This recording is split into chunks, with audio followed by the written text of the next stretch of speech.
One example. So I have moved once that I remember. My family's moved a lot of times when I was like a baby. And we moved from a city called Renton to a city called Redmond. And they were fairly nearby. It wasn't like a huge distance, but a lot of things were different. We had a lot of friends in Renton, and we made new friends in Redmond, and so it was a different environment, a different city. It was a smaller city, and so some of those things you notice when you move, and it may not turn out the way that you thought it would. It might be better, it might be worse, and so some of these things are great material for a personal narrative. Tip number 1, choose a memory about a difficulty, a conflict, or an obstacle. Now these are kind of hard concepts to understand, conflicts and obstacles. And the reason I'm saying choose a memory about a difficulty, a conflict, or an obstacle is because the stories that you read all have a conflict. So in the Chronicles of Narnia, it's about defeating the White Witch. The White Witch has a conflict with the Pevensies, their main characters. What about in Harry Potter? It's about Harry Potter trying to defeat Voldemort.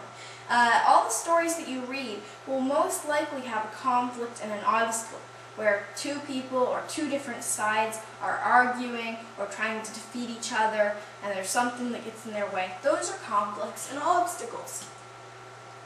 And they're not just limited to the storybooks. You have a lot of them in your own life. An obstacle, after all, is anything that gets in your way.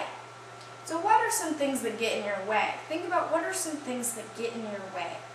Some examples might be your sister. I know that one sounds a little weird, but here's why. If I'm heading over to the chocolate drawer and I'm trying to get a little bar of chocolate for myself, my sister will be there blocking me and saying, oh, you've already had like 2 pieces of chocolate today. So that's where your sister might be an obstacle, blocking you from getting something you want. A storm. A storm might be an obstacle if it knocked out the power and you had to get on your computer and print out an assignment for school. And so what are some obstacles that you have faced in your own life?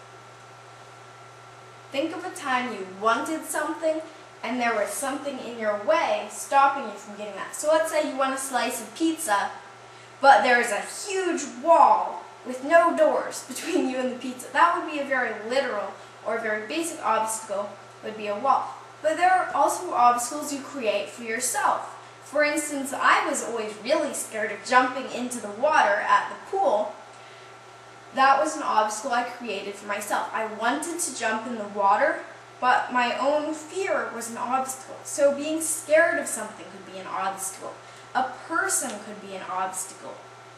So what are some obstacles you have had in your own life?